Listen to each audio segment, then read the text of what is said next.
I think I'm going to be quite full of witty banter today. Really? I think I'm going to be laughing at myself. Yeah. Levels all right? Yeah. Well, not sea level. Well, yeah.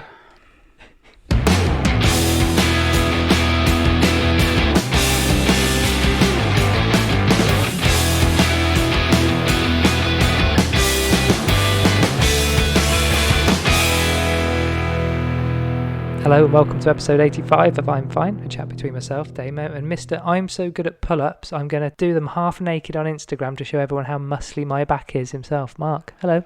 Hello. Well, did you get lots of love and traction on that post? I didn't do them to show how muscly and how good my back was. I did it for people to tell me how lovely my back was. And did they? Yeah. Did people oblige? Slow. I did actually. I did text the odd person and go, Oi. I can see you've seen it. Where's the response? Right. I can't remember if I responded. I probably did the old strong emoji, didn't I? Yeah, I think so. Yeah. Yeah, I'm smashing those at the moment, enjoying those.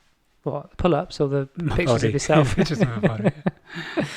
This is the chat around the subjects of health, wealth, well-being, fitness, sport, lifting weights, lifting negativity, and lifting the lid on balderdash, codswallop, and gobbledygook. We're all work in progress, and this podcast is no exception. Ensures it's spoken our perfectly imperfect lives, and if we can make just one person feel like they're not alone in all this madness, then our work here is done. It's isn't done yet, though, is it? It's not. I don't think it ever will be done, will it? No. Coming up in this episode, warm up and stretch, we've got some catch-ups and bookmarks from some of your outrageous claims from last week. Okay. Oh, we've also got 2 for the mailbag. Have we? Yep. Shit, I'm going to write that down. 2 what? 2 pieces two of mail? items. 2 items. Okay, I'll write this down. I've got my new Padlet. One's from a robot and one's from Colgate, just so you know. Robot and Colgate? I'll forget otherwise. Okay, I'll write that down. Right. So where are these letters? Are they in your head or are they on your... They're in my head. Safe as houses. Safe as houses on a floodplain. I'm now going to become totally obsessed with climate change. Clearly. And obviously I've got to go on the side. Isn't it interesting that all the people that are, I'm not going to use anti-vaxxers, all the people that are pro-choice, pro-freedom are also anti-climate change. Right. We fit every criteria. Right. Not pro-global warming. Is that what you think? I don't think it's people saying climate change isn't an issue. I think it's a bit like, is it? Or are you talking about people who are just flat out, there's nothing to worry about? Well, it was decided it was going to be an issue. Yeah. That's the point I'm making. Yes. Is that it? You're not going to expand on that? There'll be other things. You'd be the first one to point out that our heat wave is probably, as you did a few pods ago, we've had a heat wave every year for the last 20 years or 30 years. And this one's probably been the lowest of the lot. Anyway, let's not get into that. In work-life balance, I've got data written here. That looks really, really low in explanation. Data. Have you got something in your bag on data? Have you bought some data with you? I've bought... You said you bought your laptop. You said I bought... Your laptop is in a shopping bag. Yeah. I've seen you've got a proper case. Yes, for I've got a proper case. You lost it? No. Okay. No, it was next to my computer. Right. Just I put it in my Tesco shop. Right. Yeah. Okay. I don't know why I bought my computer. There's nothing on it that you're going to use for the section work-life ballet that you said you were going to do. Have you got something for it? Again, is that in your head as well? Is this on data? Yeah. I've got a book. Right. It isn't strictly data, but it's in that sort of ballpark. Is it about data? It's around about data. It's old-fashioned data on paper. Data. Right. Have we got something on data? Yes. I'm data. Promising all our listeners data in associated areas. That's what I'd like to call it. Okay. I'll look at my computer in a minute. Right. And we also have I've replaced life hacks with 3 items: supplements, not eating meat. Don't huff at me. There's one other thing: moving at work. What are you huffing anyway? Not eating. It's because I said not eating meat. You don't know what I'm going to say, so don't judge, Mark. I wish I got the reference. It's unlike me. I listened to the video and forgot to record where I got it from. I think it's not the UN. It's something like the UN. It's one of those bodies have made a recommendation going forward that the daily consumption of red meat per person should be 14 grams. I don't even know how much that is. That doesn't sound it's like one a mouthful. Lot. It's half an ounce. It depends how big your mouth is, doesn't it? I've never seen you shoveling food. I bet you kind of like... The dentist goes open wide. I can't open wide. I've got a very... That's funny, you do it for an hour here every week. Can't shut your mouth, can you? But I imagine you're quite a dainty eater. Would I be right? I've never seen you... You've talked about eating crisps and chocolate. I've never seen you trough either of those things. No, I don't trough. No, you're probably right. So anyway, yeah, I am probably dainty. We were training on Tuesday. Yes. I was pulling some. What are those things? Sit down, seated rows. Are Seated rows, yeah. What? I do listen. Yeah, it's good. Your face. Oh, just before whilst I was doing that, one of Amelia's clients turned up, didn't she? Yes. Yeah, she does on a Tuesday. Yeah, Lauren. And brings you a coffee. Yes. And you're there all smug as a, smug as a smug thing. And I'm going, where's my fucking coffee? I don't think my daughter's clients should bring my clients coffee. Look at this, she should bring you coffee. I think it's outrageous. You asked for a cinnamon roll last week. But I would fit, if I'm doing that and making that twice now, yeah. If I was her, I'd go, I'll probably bring one for the handsome ginger fella next time. I don't know. Do you want me to DM her? No, I don't want you to make. But I just, you shouldn't have to ask. I think it's just out of politeness. So someone you've never spoken to in your life. Here's your coffee, and just completely ignoring me. Yeah, the way she spat at you as well wasn't nice. Yeah, wasn't no need for that was there. Just after that, I got all funny with me, all jealous, and said, I've got a bone to pick with you, Dave. I was jealous. Like, seriously, yeah, I know. Jealous. I could see it in your face. It wasn't ironic. And I was like, what's the matter? And you were like, the letter we've received. Yeah. And I was like, what what letter? letter? Yeah. And I didn't know what you were on about. You were referring to an email that we got on our I'm Finecast email. You're right. Yep. Sitting up straight. Okay. Yeah. Fofbok. And you thought that someone had approached me for the use of my dulcet tones. Mm-hmm. Then I read it at work. Sleep tape. Yeah. Calm, happy. Yeah. Yeah, I'm not quite up there with Matthew McConaughey. I must say. But anyway, you got all funny about it, kind of thinking I was kind of on the road to some kind of media stardom, but it was just a spam. I told you it was a spam. Why would they do a spam? What's the point? Because what's the point to any spam? They're trying to sell you something. They were trying to sell what they do. They do online courses. Yeah. Dear insert name here. Okay. We've been listening to your podcast, insert podcast name here. Right, yeah. And we'd like you to, we think you've got some interesting things. Because they think you're in the biz. Anyway, you got all funny about it, didn't you? Yeah. Thinking I was off. I wanted them to pick me. Really?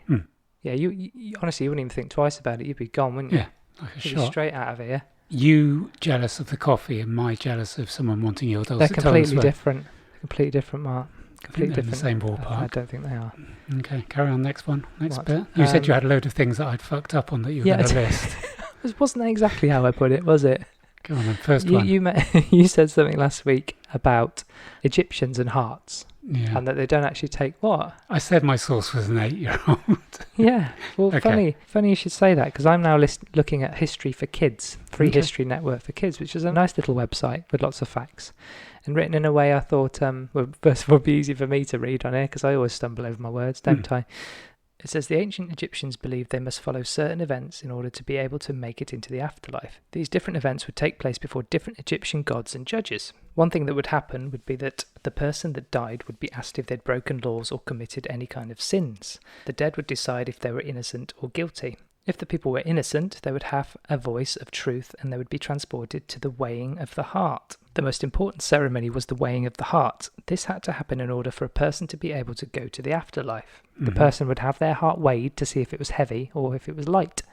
If someone's heart was heavy, they would never make it to the afterlife, and they would be stuck in the underworld forever. If the heart was light, which I was starting to think, what's heavy and light? Is there any bit more scientific thing about this? Is scales? Is there? No, do you know what I mean? My heart's like 50% bigger than it should be. All right, show off. No. It's bigger than your heart. But I'd be straight down to Hades, wouldn't I? I guess so. Yeah. Yeah. No, we're not. The point you mean I was I'm making. going to heaven and you're not? Is that what you're saying? The point I was making, I wasn't showing off Figures. about my heart. What I was saying is because it's enlarged, then it would weigh more. And that's obviously where you get the phrase with a heavy heart. Right. But people can see your face, honestly. If the heart was light, the person would be able to go to the land of two fields. So I would be in the land of two fields, wouldn't I? Which is a place full of joy and happiness. This was a place where the people would meet their loved ones that had died before them. So there you go. That was the heart thing. They also believed that heart. Sorry. What? Me? No. I didn't want to interrupt. No, you did. So I didn't want to, though. You did, but you did. So yeah, we don't always do what we want. No, I was just interrupting you. I was just going to go. Why are you disproving me? That I'm not. Okay. I'm actually backing up your claim. Okay. Honestly, you get so defensive, don't you? Don't pick on me. I got PPD. Have you got any proof? Have you got your exemption card? 43 years. The heart was considered the most important part according to the ancient Egyptians. They felt the heart was the most important because it was the only part of the body that knew what a person was feeling and thinking and the good or bad deeds that they had done. The heart was so important that ancient Egyptians would not remove the heart when someone died, and it was the only organ that would stay in the body. When a person became a mummy, they still had their heart in their body. If the heart was removed, a person could not go into the afterlife. Even when the heart is weighed during judgment, the heart is then returned back to the body and will never be taken again. You like that? Mm-hmm. Egyptians' eyes. You know, when I said that, What did you actually say? Can you recall what you said? they put onions where their eyes are. Yeah. And I thought two things that make me think about that. One is that would make you cry, but then I thought you're dead. Yes, it doesn't matter. Yeah. Secondly, I didn't know that they'd invented onions by then. Right, invented onions. Mm. Arc it yourself. Onions were worshipped by the Egyptians as symbols of eternal life. The dead were buried with onions and onion flowers on or around various parts of their bodies, and mummies have been found with onions adorning their pelvis, chest, ears, eyes, and feet. King Ramses the 1V, what's 1V? Four. Was found with onions in his eye sockets. But it looked really weird. Ancient Egyptians may have seen the healing properties of onions as helpful in the afterlife. Ka-ching. I'm on for a hat trick. Is there a third thing that I'm being totally right on? That's it. That's all I've got, I'm afraid. Two's good enough for me. Thank you. Horses and dressage. Dressage. Yeah. Do you know what dressage means? I can't say it. It's going to be French, isn't it? Dressage. Just means training. Training? Mm. Oh, exactly the same time. Dressage, I can't say it. No. What should I call it instead? Well, no, Horse dancing. Horse dancing done well is not cruel to horses, because we were talking about how they did it. carrot and stick sort of thing, yeah. Yeah. The point of horse dancing is to demonstrate harmony and trust between horse and rider, which is achieved during correct, gentle training. There are, however, some training methods that are not allowed by the FEI. Federation de Equine Institucional International. The international governing body of horse sport, on the grounds that they compromise horses' welfare. You can train a horse without beating it. Yeah. It takes a little bit longer, as you can imagine, and it's a bit more difficult. But there's a guy here, Chaz Nuki Burden.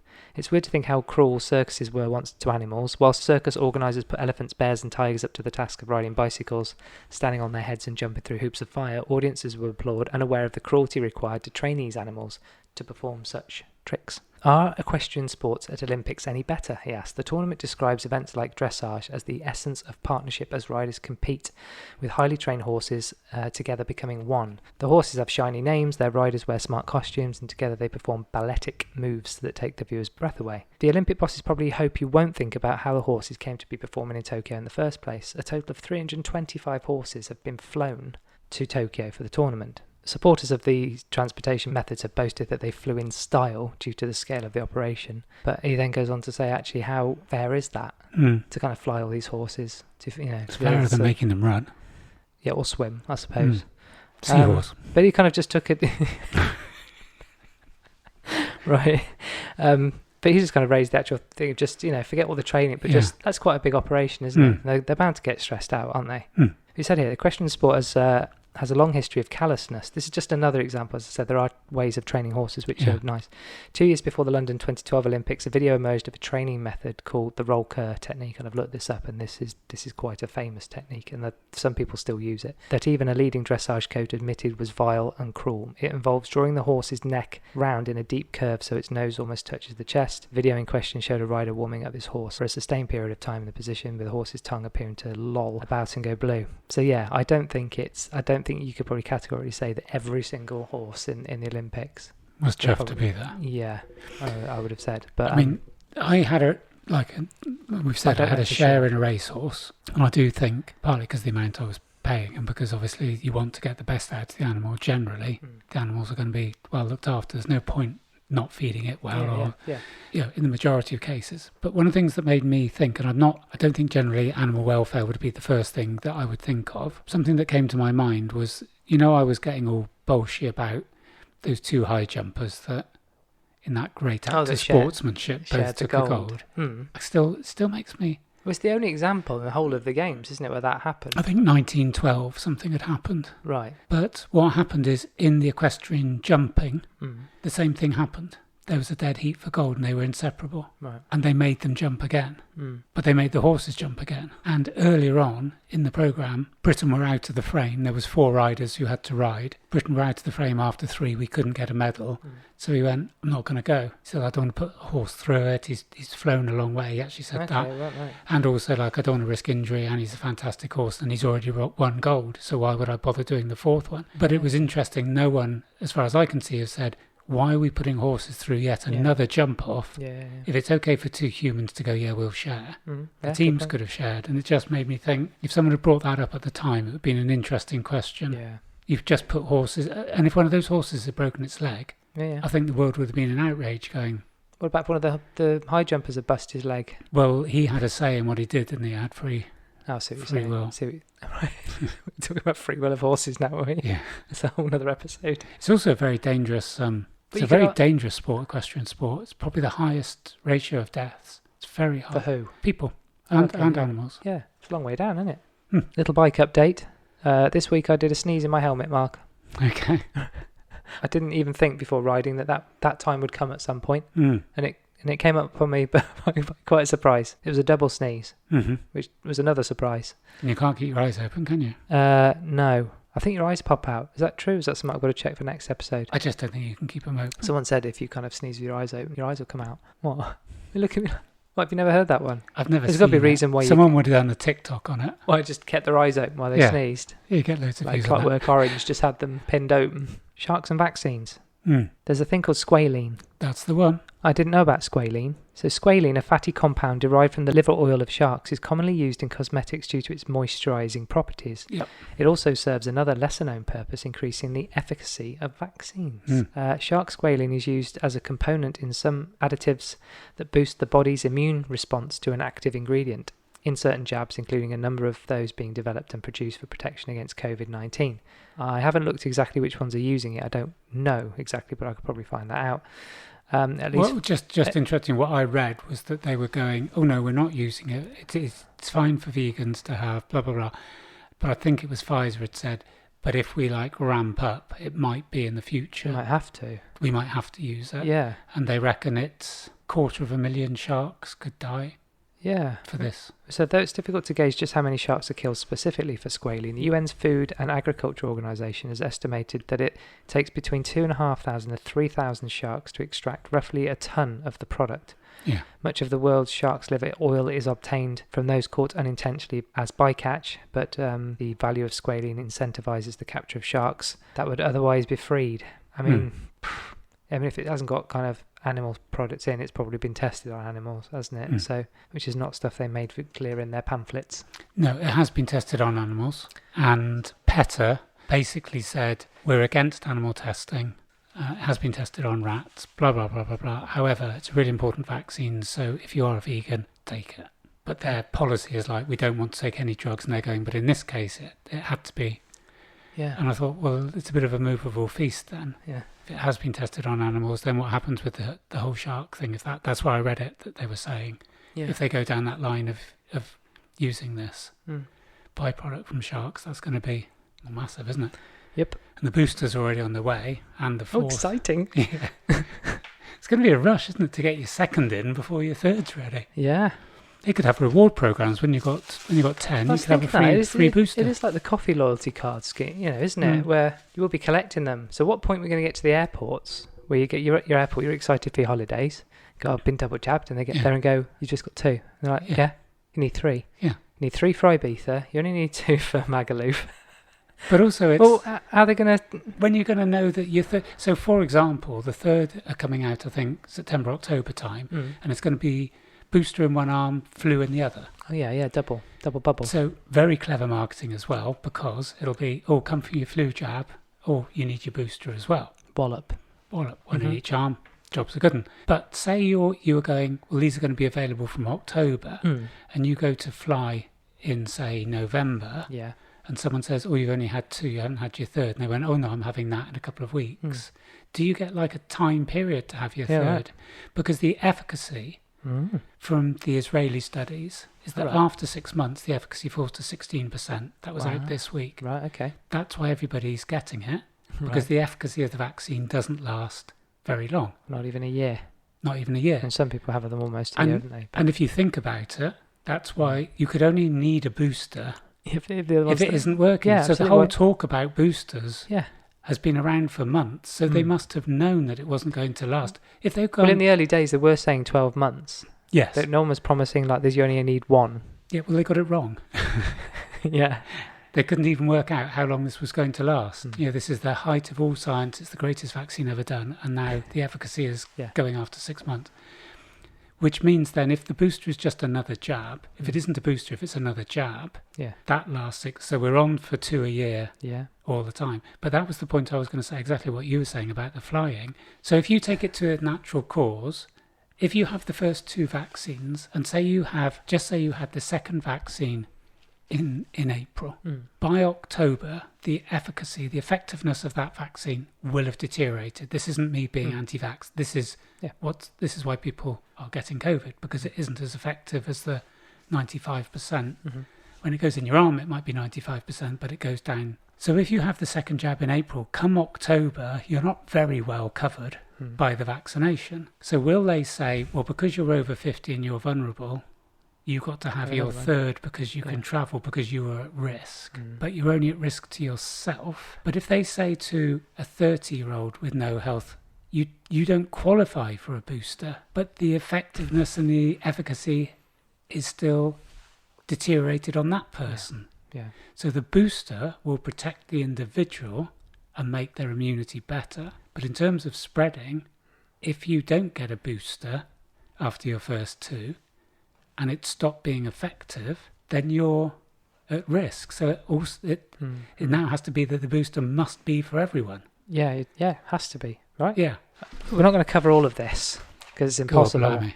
But you called me in the week, didn't you? Yeah. You never called me. No. How brave am I? But it was about this, right? So I put this on Instagram because I was reading up on it the other day. I don't know someone on Twitter pointed this out, right? And you looked at it and called me. Someone called, I think, Howard Steen or Howard Stern, who I follow, doctor, normally has about 2,500 likes on his tweet, and this had 18. And I know a lot of people are being blocked so no one sees them. And because my account on Twitter is basically a mushroom growing site, I'm not being flagged up as dubious. Right. So I came in under the radar and I thought, why have only 18 people liked this? Suspicious, right? Suspicious, yeah. So this is a comic, a commissioned comic. Yeah. I love that you got it printed out. Yeah, you like it's all in colour as well. It's lovely, isn't it? Yeah. You can take it home. I've read it. I want to show it to Adam. Yeah? Adam will love this. So it's a comic that was commissioned by the European Union in 2012. Well, commissioned in 2011, published in 2012. Thank you for correction. That's okay. It's called Infected. It's by J.D. Morvan and Huang Ji Wai. We'll put links up to this, but you called me up and said you got to go and check this out because I think at the time you'd only had a scan through it. Yeah. And it's a comic strip about a man comes from the future. Yes. Suddenly appears in a P4 lab in China. And there's a big kerfuffle. He claims he's got the vaccine to a deadly virus. Yes. And some of the feds help him, and the other feds kind of go, this is going to be worth a few bob if we can get our hands on this. Yes. We're going to make an absolute bloody fortune. Yeah. So you got baddies, the people after the money going after him, trying to find him, and you got some of the other doctors trying to help him. There's a little bit where a guy is doing a report in a jungle somewhere, talking about the transmission of pathogens between animals and humans, and as he's doing that, a monkey comes out of the tree and scratches him. Yeah. Is it kind of just one word that's suddenly come up? What? You know how you say you see a green car and then you see it? Is it zoonomic? There's a thing in here called zoonoses. Yeah, I'm just trying to get the right word. That's all. Oh, yeah, that might be it. Zoonoses. I think zoonomic might be the overall diseases thing. that can be transited from animals to humans. Yeah. So the point I'm making is that in the last week, now I've learnt that word. You've seen badly. Zoonoses, yeah. It's like 40% of domestic animals have COVID and deer have COVID, and we covered the mink, didn't we, in Denmark? Yeah. Getting cold because we didn't know anything more about it, and no one else carrying COVID. Is it zoonosis rather than zoonoses? Yeah. It's probably more like it. Anyway, this guy gets scratched and he suddenly comes out in a rash and goes, "Shit, I think I've got something nasty." Yeah. And it is nasty. It's not like corona where you can't see it. His skin goes all weird. Yeah. He realises and self isolates. and puts a face covering on him, which he Yes. found most funny. And someone comments on that he looks like a weirdo. Yes. Yeah. Why has he got a scarf around his face? Yeah. It's ironic it's a scarf as well, isn't it? It's Yeah, like he's it's come not from the even a mask. future. Yeah, it's just like a Still snood. believes it. Prick. Some of the crew go off to the airport. Yeah. He stays and self-isolates because he's a doctor and he's quite clever and he realises he's got it. Mm. And goes, oh, I hope no one else, catches it, like spreads it to the airport. Yeah. Meanwhile, at the airport, these people are now spreading it. Anyway, this timeline, if it was to carry on the course to the time the guy returned from the future, you with me? Yeah. 1 billion deaths Yes. were generated from this guy catching this thing and the airport and blah, blah, blah, blah. Yeah. If his intervention hadn't come, that Correct. was what they Oh, you've spoiled it, Mark. No, we haven't, because we've just said that. We've said I've said he's if come he back. hadn't gone back in time. Yeah, but I haven't said he's cured anyone. No, I didn't say cured. I was saying he's come back in time from. Yeah, Carry it's on. the intervention. It's all right. So we're on that timeline where 1 billion Yeah. people die. They're chasing this guy, a few kind of scuffles and punch ups and stuff. Mm. They find this guy, they give him the vaccine. He starts to get better, and it somehow falls into the hands of a world government. Yeah. In this case, the UN, Yeah. quite handily so, because you do start to think. You're reading this, you get halfway through, you go, why did the UN commission this? Mm. Then suddenly in come the EU, kind of say that they don't give this guy It's any the credit. EU and the UN are sort of in tandem, isn't it? Oh, so did I say the EU or the... I've said the UN, haven't I, rather than the The EU? UN are in there. Or Are they? NATO. There is another world body in there, yeah. Oh, I think I said UN rather than EU at the beginning, Yeah. didn't I? No, you said EU at the beginning. Oh, you I just did. said Okay. UN then. But yeah, it was So anyway, commissioned by they the get EU. hold of the vaccine and they kind of get together and they save a lot of lives. And then the new timeline they create, only 1 million die. Mm. There's a few echoes of the things that have happened in terms of all the predictions of how many people would likely die from coronavirus. Yes. Because of the vaccine and other things and lockdown. Yes. Then they managed to And face coverings and. to curb that. And it's kind of weird at the end where it was all suddenly about One Health, which is actually a kind of an EU directive Yes. about coming together and world governments coming Yeah. together and preventing nasty things like this happening. Which would be the agenda of New World Order. Yes. Just to have one government for Yeah. the whole world, yeah. Yeah. On the website, which I'll put a link up to, the description of this comic strip is Mr. Chan Wenling and a friend from the future are engaged in an exciting adventure to convince people to act together and save the world. While the story may be fictional, it is nevertheless intertwined with some factual information.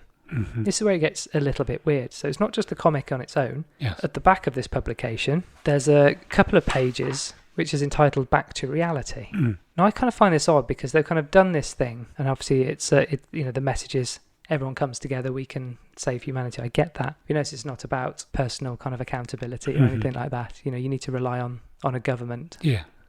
We're the only ones that can save you. Yeah. And I won't go into it. I'll just pick out a few bits. But it said, while the story may be fictional, it is nevertheless intertwined with some factual information. This section offers further reference for some of the story's real-life elements and allows you to discover the scientific facts behind the fiction. Remember, this was 2012, right?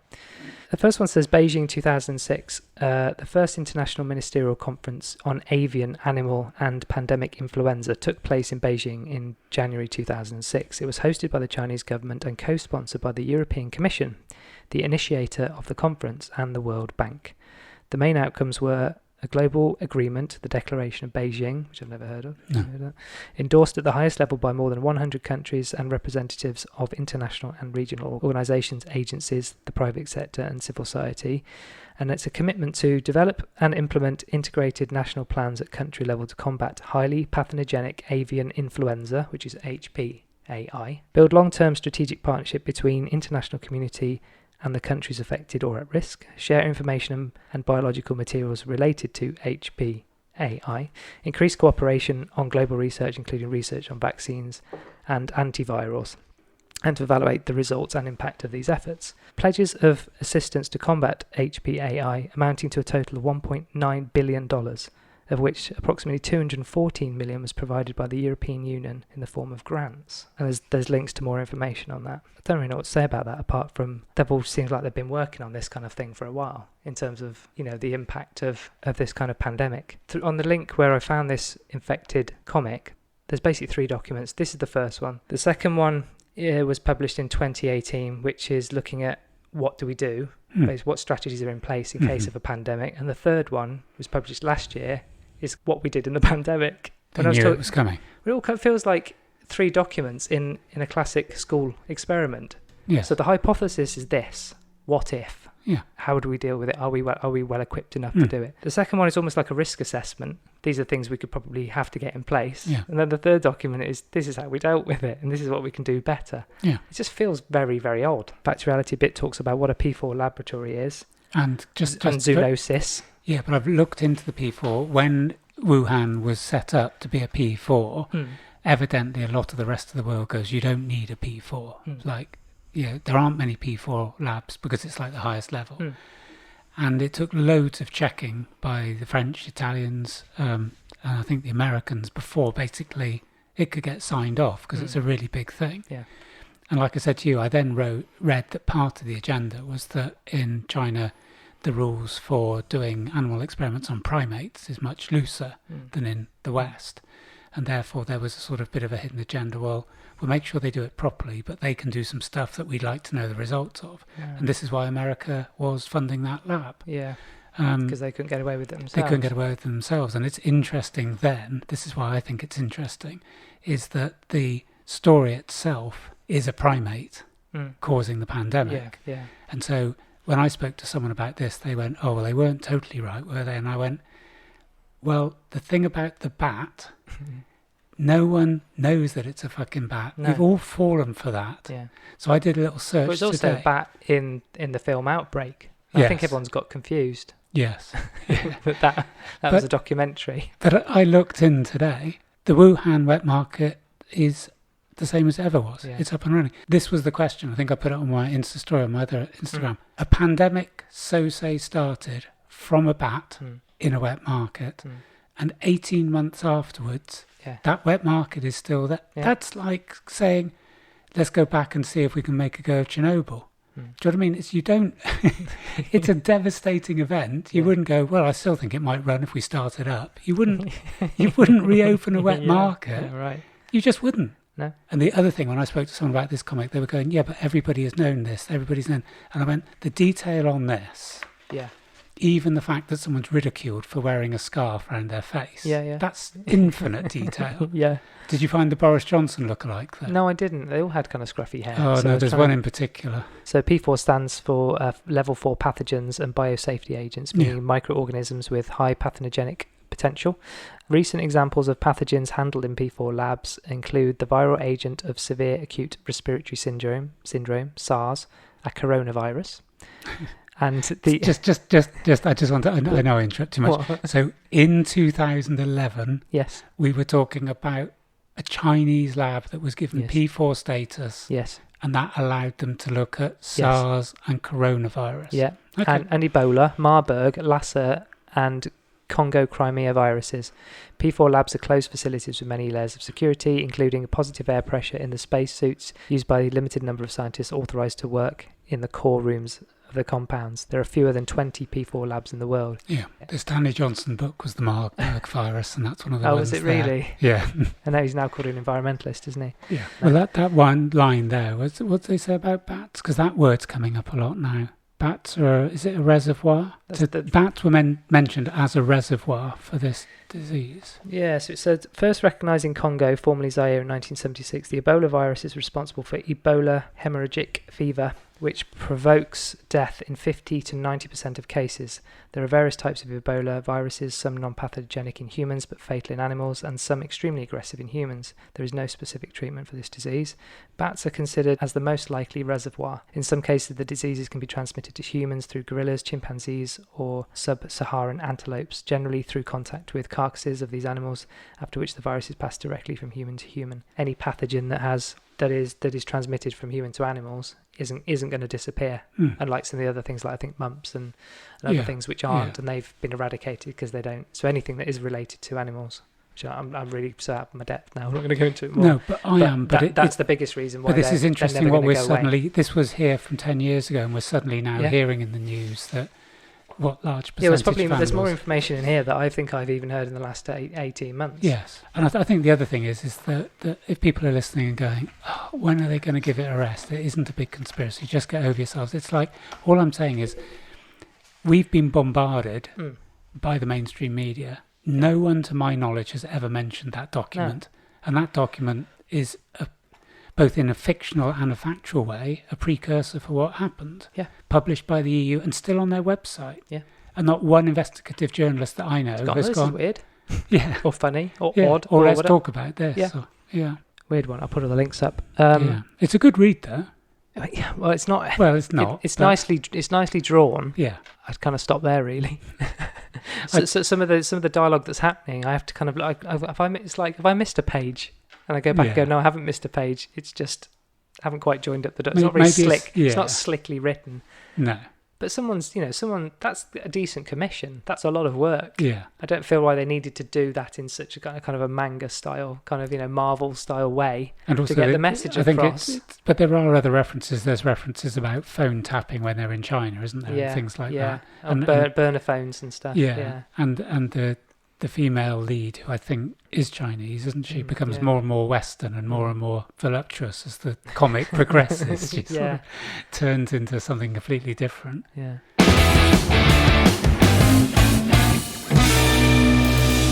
Right, you've got your data thing. Do you want to do? So, shout out to Adam, who sent this through to me and said you might be interested in this. A ranking of the apps based on the percentage of personal data collected by each app. And I don't think anything I'm going to say in the next 7 or 8 minutes is particularly groundbreaking. But when he sent it to me, I went back to the website that it came for, and there'd been an update. And what they've done is add 6 new headings where data is collected under. So it was interesting, even in the time literally when he'd seen it and sent it to me, they've done these. Yeah. And on these, the top 2, which is Facebook and Instagram, had done all 6, which is why I think it had been included, because it's new information that they gather. And so what I wanted to say about data in some ways was that when you look down this list, there's organisations, for example, like Slimming World, that are quite high up in the amount of data that they collect. Taking one step back, when you go onto your iPhone, I think I showed you this, if you go to settings and then privacy and then track, if an organisation basically asks to track you, you can allow it on your iPhone. But if you don't allow it, if you turn that particular bit off, iPhone will go, just to let you know, these are the 4 organisations that were trying to track you. Because I turned off location services for Google Maps. Now they have to ask you every time, don't they? And they were very high up on this. So what I was going to say is Facebook, the percentage of the data that could be collected, Facebook is at 79.5%, so they're getting most of the stuff they could. Interesting part about it was that Amazon was far further down than I would have thought. So, for example, Amazon got far less information from you on Facebook. Right. And what someone was saying was the Amazon model is basically quite a succinct model. It's like, when do you buy, how do you buy, what do you buy, and if you buy one thing, what else do you buy? They don't really want to know what you weigh.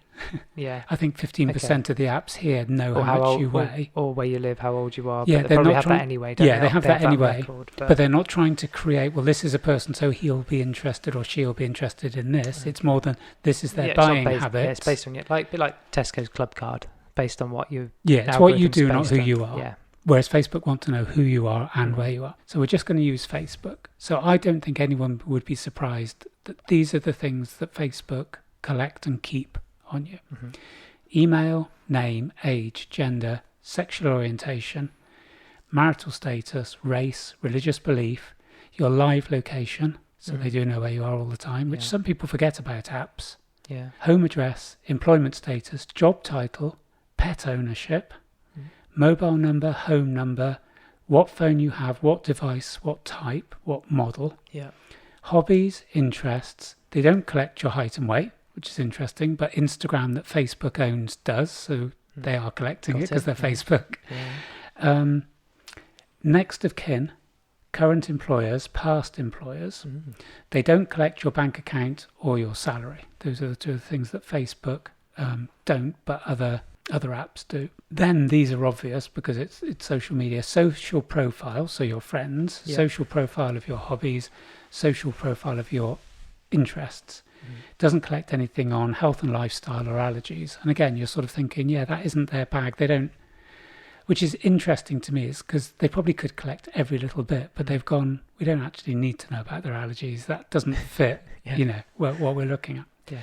And then these last 6 have just what been added. They're even highlighted and new. So one is image recognition. so face. So I did a quick look on image recognition, and it's basically an AI process. And I went through onto a tech website that said these are the top 8. These is how they work. Google is the top in the world, near enough. Yeah. And they explained how you could even show a little bit of a face. It'll go That's through right, everything it's ever seen, and it will. I got some photos in my Google Photos that it's literally that the half of someone, or just someone in the background. They're wearing a hat. You can hardly see their face, and it still recognise who they are. Yeah, and it's based on everything it holds. So it's just finding that perfect. Just need some match. eyes, and they'll find it. Yes, and obviously it's going to be, iris recognition is going to come in for, for payments and everything. Like we said, you're not going to have your phone on you. You're not going to have your cards on you. Everything will be stored in your eye. Or, which I hadn't heard until recently, a trial in Sweden where 4,000 people had a microchip put on their wrist. Right in their arm. And you could buy, and it stored everything about you. So it stored your medical records, it stored your bank details. So when you went to pay on this pilot, you just put your arm next to the till and paid. Cool. And we're going, imagine putting a microchip in your arm. They're going to put it in a vaccine. No, they just cut you open and put it in. They ask you if you want it. Yeah, please. That would be good. I'd mentioned to a client about how Ring had been bought out by Google. And I thought that was the doorbell lot. Yeah. And I thought that was quite interesting. It reminded me of the Innocent and Coke thing. So Ring have set up, they seem like a smallish company that have got this, looking at who's your doorbell. Google then have come in, still called them Ring. And that's right up Google's street, isn't it? Right up their street view. Yeah. I'll edit the pause out of that. So it sounds like I've thought of it straight away. I was speaking to this client and she said, I just don't like the fact, I don't like Alexa, She said, like, whenever I sort of say its name, I just don't know what it's doing. I think of Alexis from Dallas. Oh, yeah. And I said, well, Alexa's on. Alexa never sleeps. And I did a little bit of investigation, and yes, this is the... It's always on. Yes, it needs to be on in order for it to hear you say Alexa. Or Hey Google, or... Yeah. So then I thought, well, I've also been a wee bit naive on my phone, because my phone is always ready to take an image. It must be scanning for images, and then when my face does it, it opens up. But it must be scanning before my face is there. Oh, yeah. So your face, your phone... The camera's already on, yeah. It's recording. Like if I just click it on now... It might be just taking stills every minute. Yeah. Mightn't it? And then I read something, and this person who'd worked for Apple said, why do you think your phone's off when your phone's off? He said, like, you're naive. And that's true, isn't it? Just because it's a dark screen doesn't mean it isn't recording, doesn't mean the camera isn't on. Anyways. So, back to the data. So we've got image recognition. Yes. We've got image recognition of environment. So although they have live location, what Facebook have got is... because their AI obviously is very, very good, is that they're able to look at things like landmarks or geography and be able to work out exactly where you are or what you'd be where you'd be standing or what you'd be doing. I reckon it'd just be taking records of all your ornaments and your furniture, and because didn't you have that light thing once where you're watching? Yes, where I saw a light. Yeah. And then the TikTok video, which was like completely random and about nothing, had the same light in it. The first one I'd looked at. That leads in nicely to the next one, which is image recognition on product. So I did a little bit of research on this, and basically the same with facial recognition. Yeah. It is able to recognize tiny, tiny bits of logos.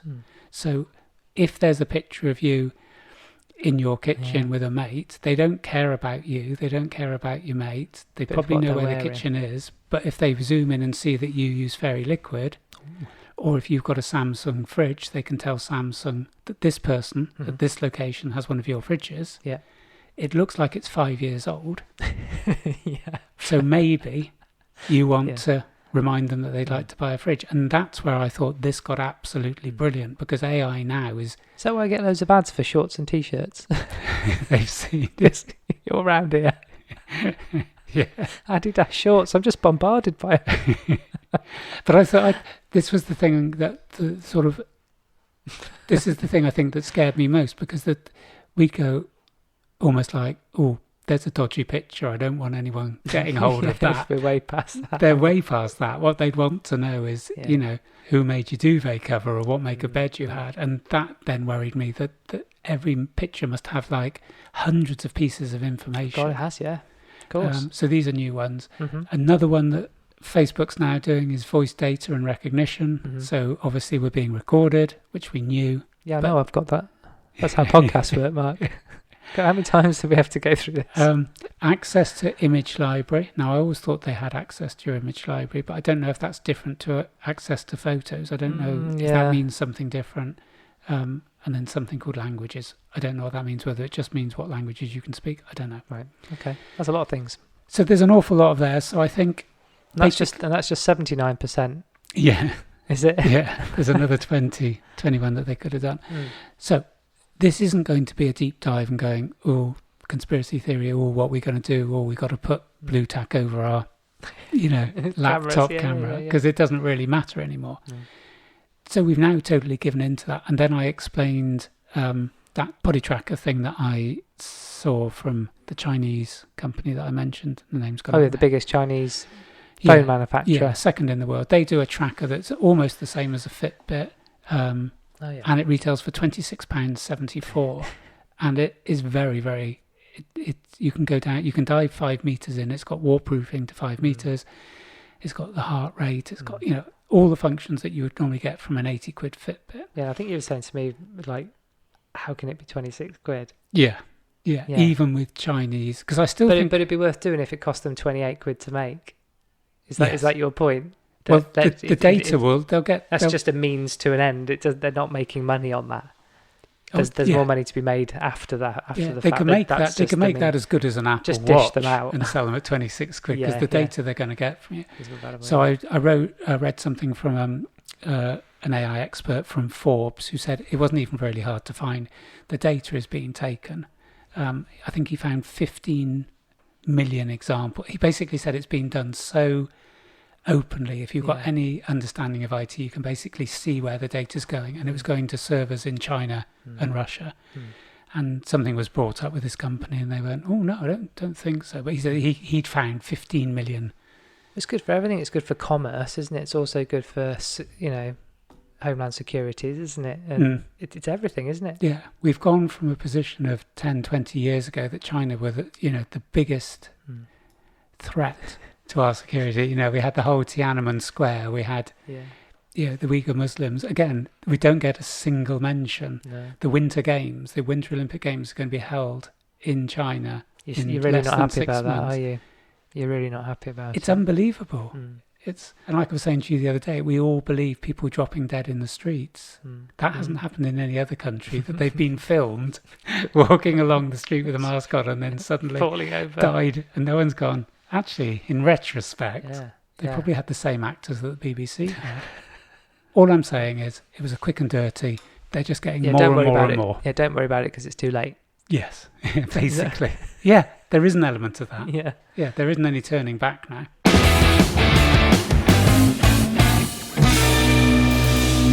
Got 3 quick things to do. Shoot. In place of life hacks. First, sharp. First one. I thought you'd like this. Pick the right supplements. Yeah. Products promising extra muscle, energy and weight loss are the most commonly spiked, aka tampered with. Use these guidelines to avoid.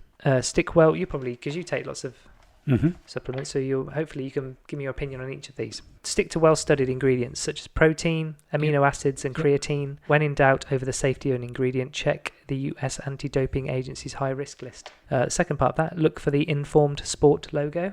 Don't know whether you know about that. No. This certification program provides assurance that products have been tested for prohibited substances and are of a high standard. And the third one is be wary of bold claims. Go for protein powder, not muscle builder or Ginkgo rather than memory enhancer. It's worth checking brands' websites to see if the claims are supported with some robust scientific evidence, because I think there's loads of stuff out there people don't. It's only a little. It's not a life hack. It's just a bit of sensible advice. There's a very sensible caveat to that. So using an analogy with food, steak, a good steak by itself has protein. It will have therefore amino acids. It has other attributes, and no matter about the anti-meat lobby, it is generally good food. Good. So that's number one. If something is a processed meal that has steak in it, but it has preservatives and it has colourings and it makes claims that it's high in protein or it's high in that, then I would avoid that. And it's the same with supplements. Every supplement I have is one thing. So I just have creatine. Rather than multi. I don't have a pre-workout that has creatine and 8 other things. Yeah. So I just have magnesium citrate. I just have creatine monohydrate. I just have creatine anyway. The protein powder doesn't have sugar in it, doesn't have other shit. So I think that's what they're saying there. Yeah. Don't go for concoctions. Mm-hmm. You were just talking about steak, flexitarianism. You know what being a woke man, you know what flexitarianism is, don't you? So it's a halfway house between eating meat every day and being vegetarian, in that you still eat meat, just not all the time. Some might argue that this is a cop-out, but the evidence suggests that this is a good thing. Research shows that if every family in the UK swapped red meat meal for a plant-based one, an extra day a week, it would have the same environmental effect as taking 16 million cars off the roads. Bollocks. Move on. What? Rubbish. It's rubbish. Absolute Why? rubbish. I'm just reading a thing here. It says No. what? It's in print. Nope. Am I bookmarking this then for next time? Mm-hmm. What's wrong with that? Why are you saying bollocks? Have you got something to counter that at? Yes. Go on then. We haven't got time It's now. just bollocks. No, I'll bring something. Yeah, okay. So what I will bring to you is oat milk versus dairy milk, and I will explain that next time, to explain why the whole plant food expansion It says research shows, but it doesn't say where the research was. and 16 million cars is no. Yeah, if you don't say your research, then you haven't got research, have you? Suppose not. We'll talk about that next time. Okay, God, I feel I've been told off. No, I just. It's an alternative view, Mark. Right, we're talking about moving, weren't we, the other day? Mm-hmm.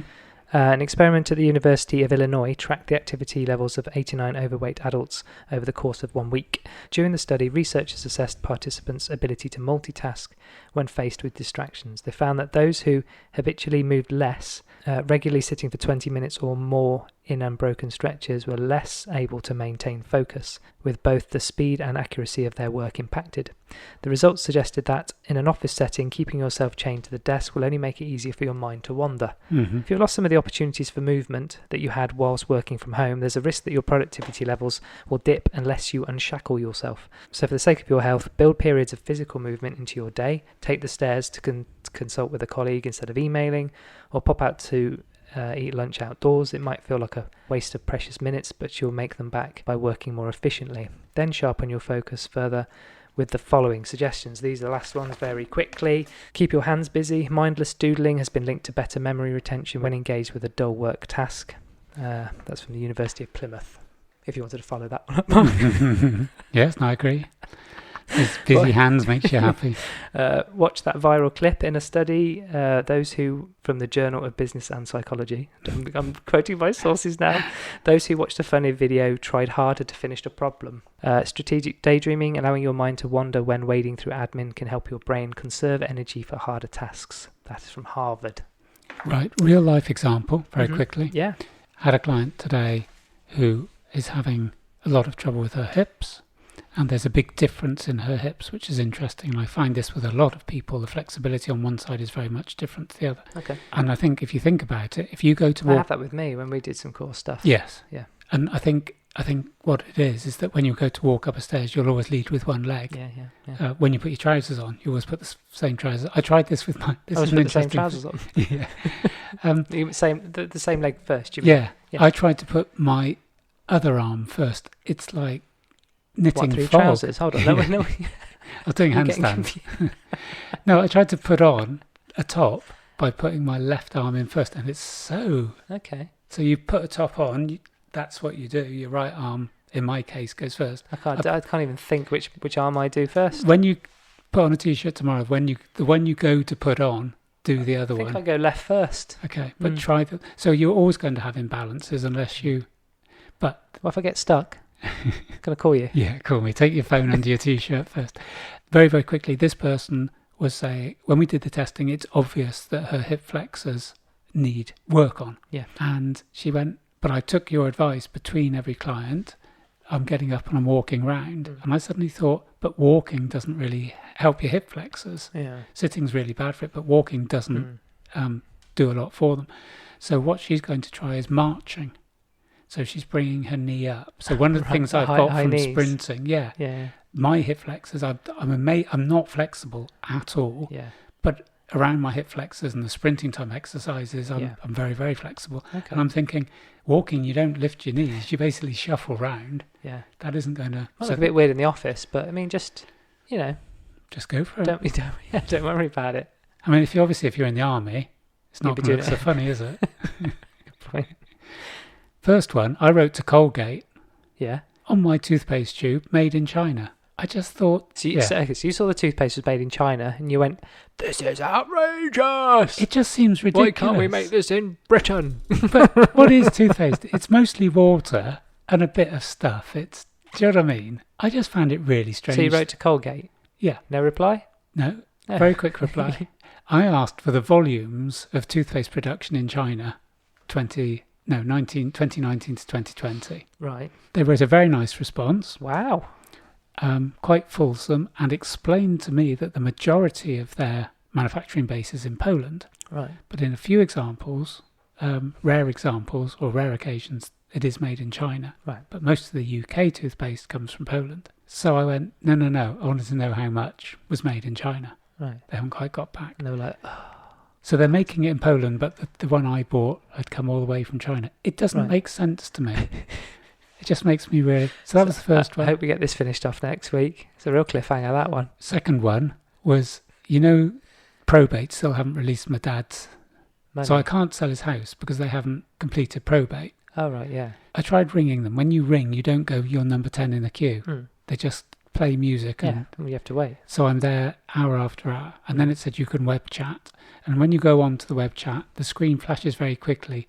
Something like, this facility is down. And then they put up something else going, we're busy at the moment. Gives a call. Yeah, yeah.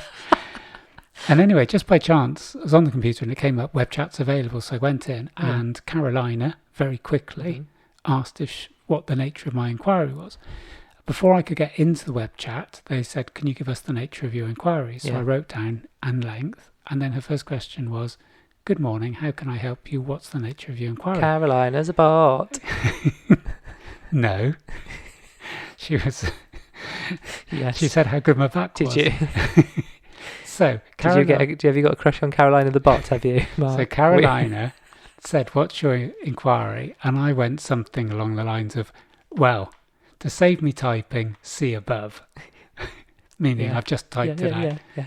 And she repeated the question, so I thought Carolina's not in the mood for joking. So I explained the situation. It didn't occur that she might not be a human. Right, okay. Not She's not in the mood. At this stage. Right, okay. Well, she had a name, so I thought... Anyway, so I then explained the situation, and she said, we were waiting for form IHT 4231, which we have now received. Oh. And I said, that form was sent in May, so you received it before. And then she went, you have been put back in the queue for re-examination. For your attitude. And so at this stage, I still didn't think it was a bot. So I said, she said, oh, is there anything else I can help you with? Of course. And I went, what I'd like to know. The first query. Well, no, now you've told me that was the hold up, but I need to know how long this will take. Bearing in mind it's been 4 months, bearing in mind you fined me for late submission. Sort of the COVID rules applied to them, but not to me. And I said, what I'd like to know is I need to sell this house. Can you give me some indication of what date this would be available? As I've had the papers to you since, before May.